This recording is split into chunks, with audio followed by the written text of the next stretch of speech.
दूसरी खूबसूरती दिखाते हैं। इस दूसरी खूबसूरती का नाम है भोपाल भवन। ये जो आप देख रहे हैं ये संग्रहालय के रूप में भी और भोपाल भवन है, और ये राजस्थान का जो भरतपुर से अलग हुआ डीग जिला, और इस डीग जिले के जो राजा रहे हैं पहले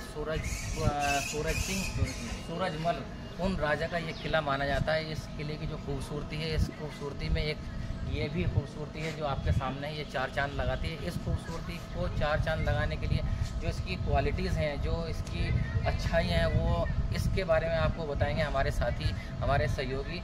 आप जो अभी हमसे आप डिस्कशन कर रहे थे कि इसको आप जिस दिशा से देखेंगे आपको उतनी दिशा से ये अलग एंगल से नज़र आएगा, वो आप थोड़ा सा आप एक बार हमारे व्यूवर्स को बताएं। जी जी, जैसा कि आपने बताया कि लेट मेडिवल में जब ये फोर्ट डेवलप हुआ, इस पैलेस को डेवलप किया, तो ये बेसिकली 4 बाग पैटर्न पे बना हुआ है। जब हम इसके अंदर फ्रंटल साइड से जब हम इस भवन को देखते हैं, भोपाल भवन को, तो ये 1 मंजिला हमें नज़र आता है। जब हम इसे साइड से देखेंगे तो ये आप देखोगे इधर प्रॉपर 2 मंजिला नज़र आएगा, ये साइड। हाँ, वैसे ही पीछे तालाब की ओर से इसका व्यू देखेंगे हम बाहर से, तो लगभग 5 मंजिला है जो हमें दिखता है। तो ये एक आर्किटेक्चरल जो हमारी टेक्निक्स में जो डेवलपमेंट था हमारा, उसकी उन्नति को दिखाता है। बेसिकली ये जो भवन है ये मेनली राजा के किंग्स को रहने के तौर पे बनाया गया है, कि इसी में राजा का बेडरूम वगैरह जो है वो बनाया है। दूसरा नीचे मीटिंग हॉल वगैरह और डाइनिंग टेबल वगैरह वो भी इसी में एस्टेब्लिश है।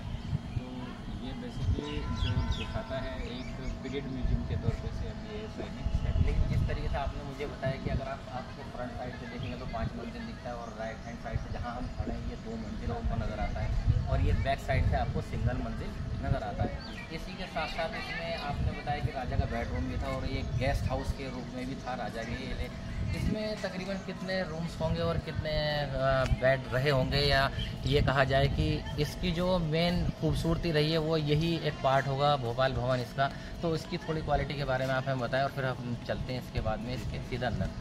बेसिकली इसमें जो ग्राउंड फ्लोर पे जो एक बड़ा हॉल है, जिसमें आपको काफ़ी सारे पीरियड, उसी टाइम पीरियड के फर्नीचर वगैरह देखने को मिल जाएंगे, जिसमें काफ़ी मीटिंग हॉल एक डेवलप किया गया है। इसके अलावा अगर आप ग्राउंड फ्लोर से ऊपर थोड़ा जाएंगे तो आपको एक राजा का पूरा रेस्ट रूम बेडरूम देखने को मिलेगा, जिसकी विशेषता ये है कि उसे प्रॉपर एक जालीदार गेट के साथ बनाया गया है, और उसी रूम के बाहर एक राजा के पीए का एक रूम है जो उन्होंने एस्टैब्लिश किया है। उसके अलावा जो डाइनिंग टेबल्स हैं वो इंडियन और वेस्टर्न स्टाइल से प्रॉपर यहाँ बनाए गए हैं, वो भी हमें यहाँ देखने को मिलता है। तो ये सब एक राजा जो सूरजमल थे उनके वंशज भी इसी में रहे होंगे, लेकिन अभी ये एएसआई के अंडर है। ये कितने समय से एएसआई के अंडर में है किला? ये आज़ादी के बाद से ही लगभग 70 के दौर के आसपास से ये एएसआई के अंडर है, और तब से एएसआई ने इसका बड़े अच्छे तरीके से कंजर्वेशन और किया है। हाल में जिस टाइम पीरियड से इसे एएसआई को ये प्राप्त हुआ था, उसी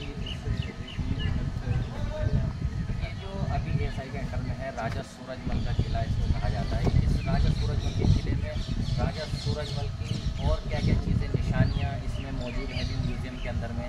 क्या उनका लिबास, उनकी ज़रा या उनकी तलवार, ढाल, घोड़ा, कुछ समथिंग के जो वेपनरी वगैरह, वेपन्स वगैरह है, बेसिकली जो है मैंने आपको बताया कि ये उनका समर प्लेस था।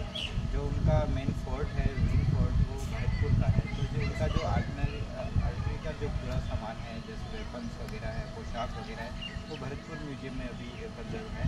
यहाँ ये बेसिकली एक टाइम जो म्यूजियम है वो है, पीरियड म्यूजियम जिसे हम बोलते हैं। तो उस टाइम पीरियड में जो फीचर उन्होंने यूज़ किया, जो उन्होंने पॉटरीज वगैरह यूज़ की, कटलरी वगैरह और जो रूम वगैरह जैसे व्यवस्थित होते थे, ये उसी अवस्था में ये प्रिजर्व है। आइए अपने दर्शकों को हम दिखाते हैं भोपाल भवन अंदर से।